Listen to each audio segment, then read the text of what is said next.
Hello friends, welcome back to my channel JSSC वाला। कैसे दोस्तों, आशा करते हैं आप लोग बहुत ही अच्छे होंगे। चलिए दोस्तों, आज हम लोग करने वाले एंशिएंट हिस्ट्री। रेलवे NTPC का तैयारी कर रहे हैं दोस्तों, तो अच्छे से कमर कस लीजिए और तैयारी ज़बरदस्त तरीक़ा से कीजिए, ठीक है। क्योंकि आपको भी पता है NTPC का वैकेंसी 55-66 साल के बाद आता है, ठीक है। लास्ट बार शायद 21-22 में आया था, शायद मतलब एग्जाम हुआ था, वैकेंसी तो पहले आया था 19-20 में आया था, ठीक है। तभी आया 25 में 24 में, तो आप समझ सकते हैं काफ़ी गैप रहता था। अभी 25 निकल जाएगा तो फिर 3-4 साल के बाद ही आएगा। इसलिए कोशिश कीजिए, ज़बरदस्त तरीक़े से पढ़िए और NTPC में एक नौकरी लीजिए। नौकरी बढ़िया है, 12th लेवल का भी है और ग्रेजुएशन लेवल का भी है, ठीक है। और हमारे चैनल के साथ जुड़िए और रेगुलर बेसिस पे जो क्वेश्चन दे रहे हैं सेलेक्टिव जरूर देखिएगा, ठीक। आपको बस एक बार नज़र गड़ा के रजाई के अंदर घुस के और देखना है PDF और कुछ नहीं करना है। इसके लिए आप ग्रुप में ऐड हो जाइएगा, हम तरीका बता देंगे कैसे ऐड होना है ग्रुप में। बाकी इस बार आपको रेलवे NTPC पार करना है आपको, ठीक है दोस्तों। चलिए तो देख लेते हैं कौन कौन सा प्रश्न है। आपको टारगेट होना चाहिए जनरल अवेयरनेस में आउट ऑफ 40 35 प्लस सही करना है आपको, हो भी जाएगा, ठीक है। जितना वीडियो देते हैं जरूर देखिएगा, काफ़ी इंपॉर्टेंट है और एग्जाम ओरिएंटेड है। और ये क्वेश्चन है आपको NCERT बुक में मिल जाएगा देखने को, या फिर यूथ पब्लिकेशन में आपको देखने को मिल जाएगा। और यही सब क्वेश्चन आपको एग्जाम में डायरेक्ट आएगा उठ के, ठीक है ना। चलिए खैर चलते हैं हम लोग आगे की ओर बिना किसी देरी किए हुए। चलिए बताइए दोस्तों, बताइए अवनिका को भारतीय रंगमंच में निम्नलिखित में से किसके द्वारा पेश किया गया था। बताइए अवनिका was introduced in India thereafter by which of the following. Option देख लीजिए, साकस, पार्थियन, ग्रीक्स, कुशांस। तो अवनिका किसके द्वारा दोस्तों, तो याद रखिएगा ग्रीस के द्वारा, ग्रीक यूनानी। निम्नलिखित में से कौन सा कनिष्क के समकालीन थे। बताइए कंटेम्प्रेरीज ऑफ कनिष्क। अब देखिए 4 ऑप्शन बताइए, सब क्वेश्चन आएगा तो फंस जाइएगा। हालांकि फंसिएगा नहीं, कुछ तो पता ही होगा। कनिष्क के द्वारा मान लीजिए पता है, जैसे क्या नागार्जुन हो गया, अश्वघोष हो गया, वासुमित्र हो गया। कनिष्क तो वासुमित्र तो पता ही होगा आपको, आप लोग पढ़े होंगे, वासुमित्र कनिष्क, ठीक है। ये हो गया, अश्वघोष हो गया, नागार्जुन हो गया। ये क्या था, कनिष्क के समकालीन था, ठीक है। NCERT का क्वेश्चन है, तो इसका आंसर पहला ऑप्शन हो जाएगा। इसका क्या होगा, इसका answer which who among the following were contemporaries of Kanishka. तो नागार्जुन, अश्वघोष और वासुमित्र, पहला ऑप्शन, ठीक है। चलिए ये बताइए भारत में सोने के सिक्के जारी करने वाले पहला राजा कौन थे। चलिए रिपीटेड क्वेश्चन एग्जाम में आया हुआ है, तो याद रखिएगा सोने का सिक्का, गोल्ड कॉइन, तो इंडो ग्रीक। इसका आंसर क्या आ जाएगा, बी ऑप्शन हो जाएगा, ठीक है ना। मोहम्मद बिन कासिम, ये भी क्वेश्चन आया हुआ है, देखिए रेलवे में। मोहम्मद बिन कासिम ने 10 वर्ष में सिंध पर विजय प्राप्त किया था। कब किया था, डेट आपको एकदम याद होना चाहिए। मोहम्मद बिन कासिम, तुरंत देखते साथ ऑप्शन मार दीजिए फटाक से, लेट नहीं करना। 712 AD, ठीक है, तभी आपको समय बचेगा मैथ और रीजनिंग में। ये सब क्वेश्चन आपको दिमाग में होना चाहिए, ठीक है। 712 AD। The greatest development in the Kushan period was in the field of. Kushan काल में सबसे बड़ा विकास किसके क्षेत्र में हुआ था। बताइए, पढ़ें आप लोग एंशिएंट हिस्ट्री, तो बताइए कुषाण के पीरियड में सबसे ज़्यादा डेवलपमेंट कहाँ पे हुआ था। बताइए धर्म में हुआ था, वास्तुकला, साहित्य या कला, तो ये आर्ट में, ठीक है। इसका आंसर डी हो जाएगा, ठीक है। चलिए हर्षवर्धन ने अपनी धर्म सभा का आयोजन कहाँ किया था। Harshavardhana organised his religious assembly at Mathura, Prayag, Varanasi, Tamralipti. Harshavardhana तो भैया पता ही होगा, हर्षवर्धन प्रयागराज, ठीक है। तो इसका आंसर प्रयाग हो जाएगा। बताइए कहा जाता है कि सेंट थॉमस भारत में शासनकाल के दौरान ईसाई धर्म का प्रचार करने आए थे।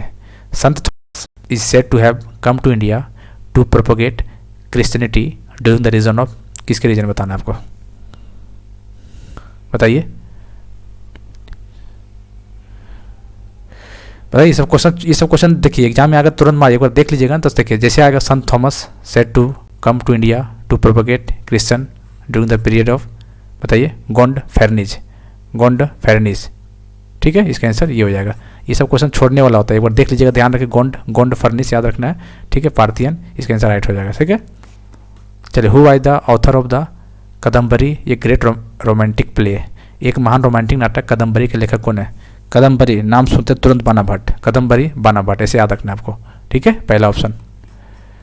ये बताइए शक युग की शुरुआत किसने और कब की। Who started the Saka era, important है, डेट आपको पता होना चाहिए भाई, बहुत इंपॉर्टेंट है। साका एरा डायरेक्ट क्वेश्चन पूछता है तो दे देगा ऑप्शन में, ठीक है। तो कौन सा होगा, 78 AD, ठीक है। और कनिष्क याद रखना है, कनिष्क 78 AD, बहुत इंपॉर्टेंट है साका एरा वाला। ये क्वेश्चन आपको आया हुआ है रेलवे में, देख लीजिएगा प्रीवियस ईयर जो 2021-22 में हुआ था ना, क्वेश्चन देख लीजिएगा, ठीक है। वहीं से क्वेश्चन करवा रहे हैं और कहीं नहीं है। In the kingdom of Satavahana of ancient India A district was called. प्राचीन भारत में सतवाहन साम्राज्य में एक जिला कहा जाता था, क्या बोला था, आरा, कटका, राष्ट्र, बिहार। बताइए प्राचीन भारत के सातवाहन साम्राज्य में एक जिला कहा जाता था कागारा। चलिए तो इसका आंसर पहले ही हो जाएगा। ठीक, कनिष्क का कैपिटल पूछा हुआ है, तो बताइए कनिष्क का कैपिटल कहाँ पे है? कहाँ पे है? कनिष्क पुरुषरा, बनारस, इलाहाबाद, सारनाथ। तो कनिष्क का कैपिटल पुरुषपुरा। ठीक है, क्या है? पुरुषपुरा। कनिष्क का कैपिटल पुरुषपुरा। ठीक है, क्या है कनिष्क का कैपिटल? पुरुषपुरा। मौर्य साम्राज्य के विनाश के बाद आक्रमण की एक श्रृंखला थी और भारत पर आक्रमण करने वाले पहले थे। The destruction of the Mauryan empire was followed by a series of invasions and first to invade India were the. तो बताइए, ऑप्शन बताइए। ठीक है, तो क्या बोल रहे हैं? मौर्यन एम्पायर ने। ठीक है, तो देखिए, तो क्या मारना है इसको? भारत। चलिए इसको इंडो मार सकते हैं। ठीक है, पहला ऑप्शन देख लीजिएगा एक बार। पुरुषपुरा का दूसरा नाम क्या था बताइए? कनिष्क का कैपिटल था। पुरुषपुरा का दूसरा नाम क्या था बताइए? कनिष्क, पुरुषपुरा, पेशावर। कनिष्क का कैपिटल पुरुषपुरा था। पुरुषपुर और उसी का दूसरा नाम था पेशावर। पटना, पाटलिपुत्र, पेशावर, पंजाब। तो याद रखिए पेशावर, याद रखिए पुरुषपुर, पेशावर। ठीक है, ध्यान रखिएगा, क्वेश्चन इंपॉर्टेंट है। किसका कैपिटल है ये? कनिष्क का। Which of the following dynasties succeed the Sungas? Sunga dynasty. निम्नलिखित में से किस राजवंश ने सुंगास को सफल बनाया था? कौन बनाया था बताइए? तो भाई आसान है, कानवास, सी ऑप्शन। विच चाइनीज जनरल डिफीटेड कनिष्क? किस चीनी जनरल ने कनिष्क का बचाव किया था या डिफीटेड किया था? देख लीजिए।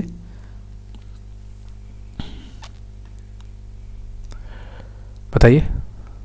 पेन चाओ। क्या होगा इसका आंसर? इसका आंसर होगा पेन चाओ। The capital of Satavahanas. Satavahana की राजधानी स्थित थी कहाँ पे? ऑप्शन देखने और बताना है। तो अमरावती।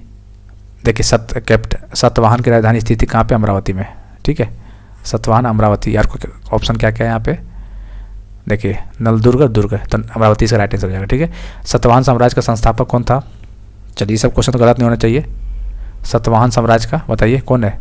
कान्हा, सिमुका, हला, गौतमीपुत्र। तो सतवाहन एम्पायर का फाउंडर कौन है दोस्तों? सिमुका। कौन है? सिमुका। ठीक है, सतवाहन का फाउंडर सिमुका। भारतीय और ग्रीक सुविधा को मिलाने वाली कला शैली को कहा जाता है the art style which combine Indian and Greek features is called Shikhar, Vesar, Gandhar, Nagar. क्या बोलते हैं? गंधार। किसके बोल रहा है? इंडियन और ग्रीक फीचर, उसको गंधार बोला जाता है। ठीक है, क्या बोलते हैं? भारतीय और ग्रीक सुविधा को मिलान वाली कला शैली को गंधार बोला जाता है। The art style which combine Indian and Greek feature is called Gandhara. ठीक है, याद रखना आपको। ठीक है, गलती मत कीजिएगा, नहीं कीजिएगा, गलती नहीं कीजिएगा बिल्कुल। सैन्य प्रशासन की प्रथा भारत में सर्वप्रथम किसके द्वारा शुरू की गई थी? The practice of military governorship was first introduce in India by the Greek, यूनानी के द्वारा। ठीक है, ये बताइए। स्टेटमेंट ला देखिए, एक आध दो क्वेश्चन दे देता है स्टेटमेंट ला, जो कि आपको जानकारी होना चाहिए। इसमें थोड़ा टाइम दीजिएगा, थोड़ा तब समझ में आएगा आपको। ठीक है, क्या बोला है? Consider the following statement. निम्नलिखित विकल्प में विचार करना है। अच्छा, which of this statement correct, मतलब कौन सा करेक्ट? 3 दिया हुआ, बताना कौन सा सही और गलत है सर। ठीक है, the last Mauryan ruler Brihadratha was assassinated by his commander in chief Pushyamitra Shunga. अंतिम मौर्य शासन बृहद्रथ की हत्या उनके सेनापति पुष्यमित्र शुंगा ने किया था। ये बात तो बिल्कुल सही है, आप लोग एंशिएंट हिस्ट्री पढ़े होंगे, देखे होंगे यहाँ पे। ठीक है, ये बात सही है। अंतिम शुंग राजा देवभूति की हत्या और उनके ब्राह्मण मंत्री वासुदेव कर्ण द्वारा किया गया था। The last Shunga king Devabhuti was एसासिनेटेड by his ब्राह्मण मिनिस्टर वासुदेव कानवा हु। चलिए ये भी बात सही है। ठीक है, the last ruler of the कानवा डायनेस्टी वाज, बताइए, डिपोज्ड बाय द, बताइए। कानवा वंश के अंतिम शासक को अंधराष्ट्रों द्वारा अपदस्थ किया गया था। गलत है सही है? तो सही है, तो इसका मतलब क्या होगा? तीनों सही हो जाएगा। ठीक है, ये भी बताइए, ये भी देख लीजिएगा, लंबा वाला क्वेश्चन है थोड़ा एक बार। ठीक है, इसे तसल्ली से देखिएगा, इसका बढ़िया से पढ़ लीजिएगा एक बार, फिर बताइए क्या इसका आंसर होगा 24 का। आराम से पढ़ना, कोई जल्दीबाजी नहीं है इसमें। इसमें क्या पूछा है, करेक्ट पूछा हुआ है, तो देख लीजिएगा, पूरा अच्छा से पढ़िएगा, ठीक है। फिर ठीक है, इसका बताते इसका आंसर, इसका आंसर सारा सही है, ठीक है, इसलिए दिया गया यहाँ पे, ताकि आपको ये बताइए किस वंश के शासकों ने ब्राह्मणों और बौद्ध भिक्षुओं को करभूत गांव देने की प्रथा शुरू की थी। The ruler of which dynasty started the practice of granting tax free village to Brahmins and Buddhist monk. ये क्वेश्चन ठीक है, तो याद रखना आपको। तो मौर्य तो होगा नहीं, गुप्ता भी नहीं, चोला भी नहीं, तो ये सातवाहन हो जाएगा, ठीक है। चल लास्ट क्वेश्चन बताइए। शक युग पर आधारित राष्ट्रीय कैलेंडर का चैत्र फर्स्ट ग्रेगोरियन कैलेंडर के निम्नलिखित में से किस तिथि में से मेल खाता है। Chaitra 1 of the national calendar based on the Saka era correspond to which of the following dates of the Gregorian calendar. तो बताइए 22 मार्च की, 21 मार्च बताइए। तो ये तो पता ही होगा, 22 मार्च को मैच करता है, ठीक है। 21 22 या 21 मार्च दोनों रहता है, ठीक है, देखा जाता है ये, तो याद रखना आपको ये, ठीक है। तो ये क्वेश्चन दोस्तों आपको एनसीईआरटी बेस्ड है, ये आपको देखना पड़ेगा। यदि रेलवे एनटीपीसी तैयारी कर रहे हैं तो जरूर देखिए क्वेश्चन को डेली बेसिस पे। टारगेट आप लोग होना चाहिए कि 35 प्लस कर लेते हैं 40 महीने, तो काफ़ी से बढ़त हो जाएगा। फिर उधर से रीजनिंग आपका है और मैथ है आपका, ठीक है। एक बार ऐसा पढ़ाई कीजिए कि CBT 1 में भी काम आया और CBT 2 दोनों में काम आया। सिलेबस तो सभी सेम ही है, कुछ अलग नहीं है, ठीक है ना। इसलिए चैनल के साथ जुड़िए, शेयर कीजिए, दोस्तों को बताइए, ठीक है। और यदि आप पेड ग्रुप नहीं जुड़े हुए, मात्र 200 रुपये फीस है दोस्तों, 200 मत देखिए, ठीक है। नौकरी लग जाएगा तो कोई दिक्कत नहीं होगा उसमें। 8968765101 ये नंबर है आपका, ठीक है। ये गूगल पे, फ़ोनपे, पेटीएम जो भी करना है इस पर पेमेंट करके स्क्रीनशॉट, व्हाट्सअप नंबर यही है, इस पर व्हाट्सअप नंबर कर देना है, ठीक है। पेमेंट कीजिएगा पहले, स्क्रीनशॉट इस नंबर पे भेज दीजिएगा, फिर आपको ग्रुप में ऐड कर लेंगे और जितना PDF हुआ है ग्रुप में सारा आपको भेज देंगे, ठीक है। तो याद रखिएगा 200 रुपये चार्ज है और NTPC 2025 आपको करेक्ट करना 200 रुपये, ठीक है।